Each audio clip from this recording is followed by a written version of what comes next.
Yes, good morning, children. Welcome back to our social class. So, children, today we are going to start a new chapter. So, before starting it, I would like to ask you a question. So, what are our basic needs, children? Yes, we need air, water, and shelter to live, isn't it? So, nature has given us air, water, soil, minerals, plants, animals, and so on. So, these are called as gifts of nature. So, we use these gifts of nature to fulfill our daily needs. So, early humans did not know how to use these gifts of nature, but we know it, isn't it? So with time they learn to convert these into useful things to satisfy their needs. So it was then that these gifts of nature became valuable resources for them. So for example, wind is a gift of nature, isn't it? So when humans learned to generate electricity from wind using windmills, wind became a resource for them. So can you understand the meaning of the word resource? Resource is something which is useful for us. Okay. So in this lesson we are going to learn about our natural resources. So all the materials available in our environment which satisfy our needs are called resources. I repeat again, all materials available in our environment, that means the surroundings which satisfy our needs, are called resources, and they are of two types. Okay, and all natural things such as land, air, water, soil, minerals, forest and animals are known as natural resources, that is they are made by nature. Okay.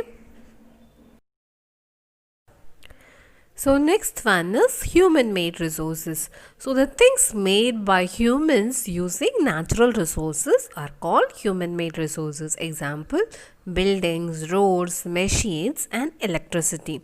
So all these are examples of human made resources, or you can also say it as man made resources.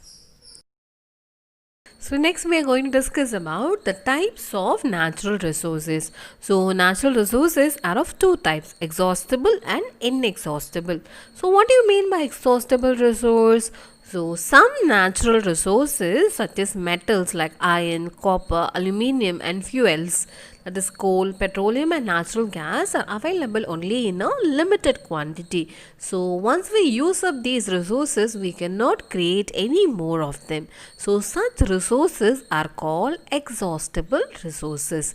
So they are also called as non-renewable resource, because once you use it up, you cannot get more from our mother earth. So only they are called as exhaustible resource. Exhaustible means no more. You cannot find any more if you are going to use the particular resource too much. Okay. So first, petroleum. So petroleum is also known as black gold. Okay. So it is refined to produce petrol and diesel. So these are used as a fuel in cars, buses, scooters, ships and aeroplanes. And the petroleum reserves are limited, and they are also not available in every country. And you know which is a country which exports petroleum to a large context? Yes, it is Saudi Arabia. Okay, they have the world's largest petrol reserves. Okay, children. So, what you must do, you must ask your parents to use petroleum wisely. You should not travel even the walkable distance. You ask your parents to walk and go and not to use the vehicle. Okay. So next one is coal. Coal is an important source of power. So it is used to cook, heat and to generate electricity. So it is also used to run steam engines and factories. This also you have seen in movies, isn't it? Yeah. So our country has large reserves of coal, and these reserves are however limited. Example, can you say, children? Yes, NLC, very good. Neyveli Lignite Corporation, which is located in Tamil Nadu. Okay, so next we are going to discuss about inexhaustible resources. Before that, we will check out a fact. So, children, you all know the meaning of the word exhaustible now. That means it is being used up. You cannot find any more of the resources, isn't it? So, what do you mean by inexhaustible? Yes, it is never ending, isn't it, children? Yeah. So now we are going to discuss about inexhaustible resources. And animals and birds are an inexhaustible resource. Do you know? Yes, because they can reproduce. That means they can give birth to young ones. So, but if they are hunted in large numbers or their natural homes are destroyed, then they become extinct, like the passenger pigeon and the dodo. So what you're seeing in the picture is the passenger pigeon. Okay, so if these animals are not protected, then they may also become an exhaustible resource. So what you have to do? Yes, we have to safeguard our wildlife too, not only our natural resource but also birds and animals.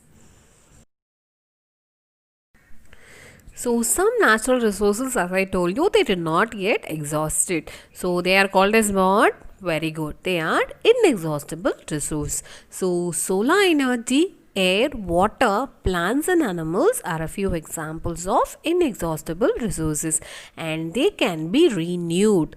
So these are also called as renewable resources.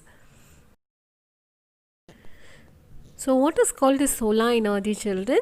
Yes, the energy of the sun is called as the solar energy, and plants make food using this energy, and it is also used to light streets, cook, heat water and generate electricity.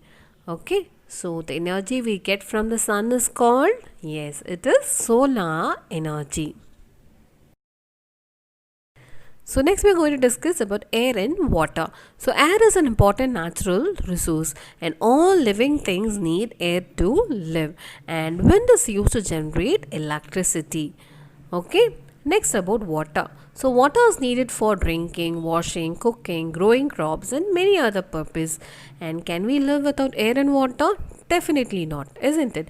And the electricity generated from the falling water is called hydro. Hydro means water. Hydroelectricity. Okay. So next about the plants. The plants give us food to eat and oxygen to breathe. And almost all animals depend upon plants for food. And even we depend upon plants, isn't it? Yes. Trees prevent soil erosion and give shelter to many animals and us also. So this is why plants are called this green gold. So previously we learned black gold. What is called as black gold? Yes, petroleum is known as black gold and plants are called as green gold. This both you have to keep in your mind. Okay, and soil is needed to grow plants, and fertile soil is good for growing crops. So we have to keep the land fertile. We should not plant the same thing in a particular area and make the soil infertile. Okay, so we have to see that the soil is fertile and rich with nutrients.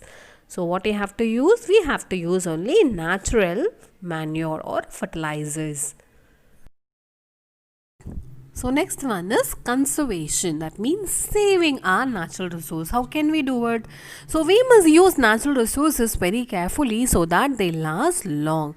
So for example, groundwater is a renewable natural resource. So if we keep on pumping all the water from the ground, what will happen? Ultimately there will be no water, isn't it?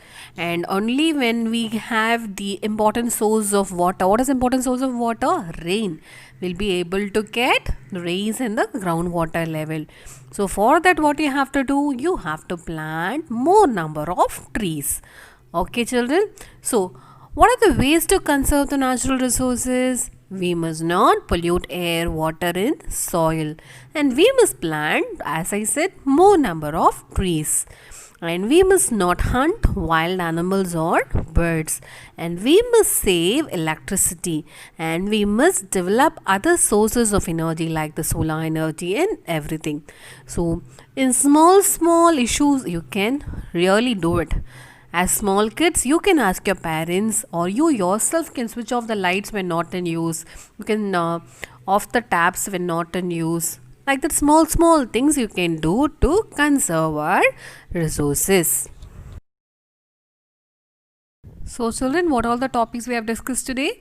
So, first we saw what are resources. So, all materials which satisfy our needs are called resources, and they are of two types, natural and human made. And all natural resources are either exhaustible or inexhaustible, and you know the meaning of both the words. Okay, so resources which cannot be created once they are exhausted, and they are called as exhaustible resources. Example, metals, coal and petroleum. And resources which do not get exhausted are called inexhaustible resources. Solar energy, air, water, plant and animals are examples. So what we have to do ultimately? We must save our resources and we have to utilize it carefully and wisely. So what is the quote given in the picture there? Every action has a reaction. So we have only one planet and one chance to save our earth, and we must give our green earth safe in the hands of the future generation. Okay, so let's take an action and do good. Okay, children, thank you everyone. Have a great day. I want you all to complete your classwork neatly with legible handwriting. See you, children.